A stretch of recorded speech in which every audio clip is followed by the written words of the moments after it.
पादप ऊतक। पादप ऊतक निम्न प्रकार के होते हैं। पहला है विभज्योतक, दूसरा है स्थायी ऊतक। विभज्योतक पादपों में ये ऊतक सक्रिय वृद्धि वाले क्षेत्रों में पाए जाते हैं। विभज्योतक ऐसे जीवित कोशिकाओं का समूह है जिनमें विभेदन पूर्ण नहीं होता है।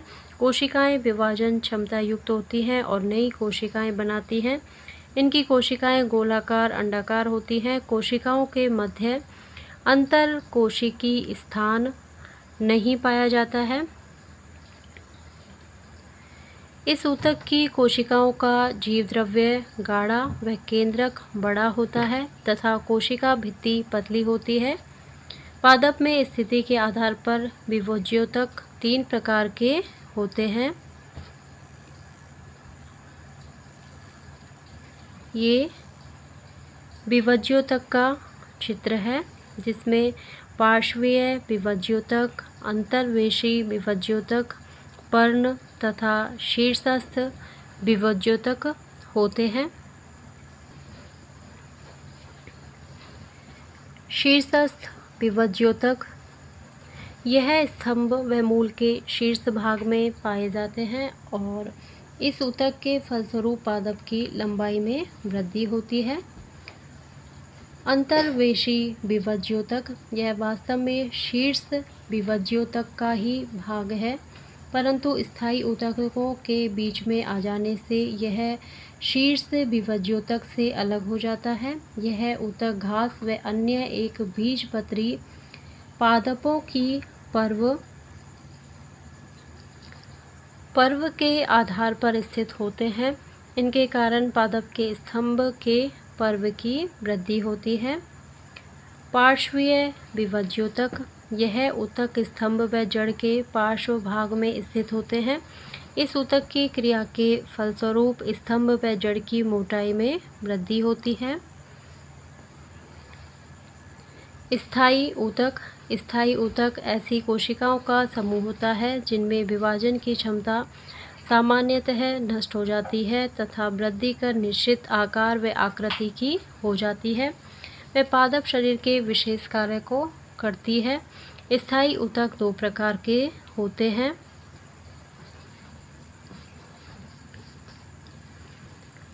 सरल ऊतक, जटिल ऊतक। सरल ऊतक समान उत्पत्ति, आकार व कार्य करने वाली एक ही प्रकार की कोशिकाओं से सरल ऊतक बनता है। सरल स्थायी ऊतक निम्न प्रकार के होते हैं। मृदूतक, स्थूल कोणोतक, दृढ़ोतक। मृदूतक यह पादपों में बहुतायत से पाया जाने वाला ऊतक है। इसकी कोशिकाएं समव्यासीय व गोलाकार होती हैं। कोशिकाओं के मध्य अंतर कोशिकीय स्थान पाए जाते हैं। कोशिका भित्ति पतली व सेल्यूलोज की बनी होती है। मृदूतक पादप के कोमल भागों में पाए जाते हैं तथा खाद्य संग्रह का कार्य करते हैं। जब मृदूतक कोशिकाओं में हरित लवक होते हैं तब इन्हें हरित ऊतक कहते हैं व यह प्रकाश संश्लेषण का कार्य करता है।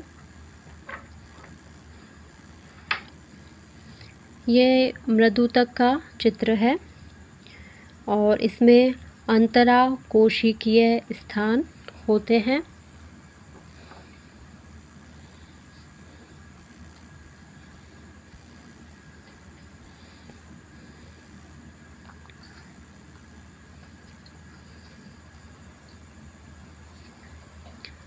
स्थूल कोण ऊतक। इस ऊतक की कोशिकाएं गोलाकार, अंडाकार या बहुभुजाकार होती हैं। इन कोशिकाओं में अंतर कोशिकीय स्थल के सामने के कोणों पर कोशिका भित्ति अधिक मोटी होती है। यह मोटाई कोणों पर सेल्यूलोज व पेक्टिन के जमाव के कारण होती है। यह ऊतक पादप अंगों को लचक में दृढ़ता प्रदान करता है।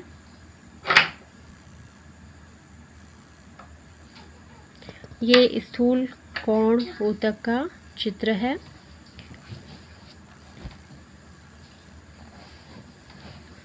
दृढ़ोतक, इस ऊतक की कोशिकाएं प्राय लंबी, संकरी व नुकीले सिरों वाली होती है। कोशिका भित्ति पर लिग्निन का अधिक जमाव होने के कारण कोशिका भित्ति समान मोटाई की काफ़ी मोटी हो जाती है। प्रौढ़ अवस्था में इन कोशिकाओं में जीव द्रव्य नहीं रहता। यह ऊतक पादप के कठोर भागों में पाया जाता है तथा यांत्रिक सामर्थ्य प्रदान करता है। ये दृढ़ोतक का चित्र है जिसमें तंतु, मोटी भित्ति और स्टोन कोशिका है। जटिल ऊतक में एक से अधिक प्रकार की कोशिकाएं होती हैं। ये सभी कोशिकाएं मिलकर एक इकाई के समान कार्य करती हैं। इस ऊतक की सभी कोशिकाएं एक दूसरे से सहयोग कर विशेष कार्य करती हैं। जटिल ऊतक दो प्रकार के होते हैं, जाइलम, फ्लोएम। जाइलम का मुख्य कार्य जल व खनिज लवणों का चालन करना है। जाइलम में 4 प्रकार की कोशिकाएं होती हैं, वाहिकाएं, जाइलम तंतु, जाइलम मृदूतक।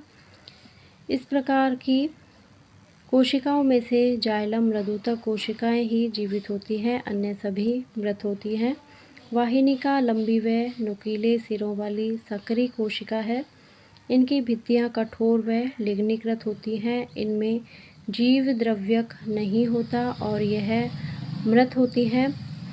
वाहिका बेलनाकार व चौड़ी गुहा वाली कोशिका है जो एक दूसरे से जुड़कर नलिकाकार संरचना बनाती है। इनकी भित्ति भी लिग्नीकृत होती है, यह भी मृत होती है। ये जाइलम का चित्र है जिसमें जाइलम तंतु, वाहिनिका, वाहिका एवं छिद्रित पट्टिका होती है। जाइलम तंतु लंबी कोशिकाएं होती हैं तथा इनमें लिग्निन का स्थूलन अधिक होने के कारण गुहिका कम हो जाती है, यह भी मृत होती है। जाइलम मृदूतक सामान्य मृदूतक के समान होता है।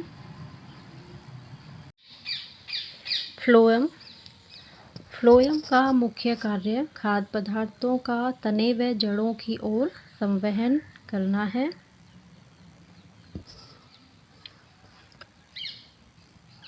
फ्लोएम में 4 प्रकार की कोशिकाएं पाई जाती हैं, चालिनी नलिकाएं, फ्लोएम रेशे सहकोशिकाएं, फ्लोएम मृदूतक।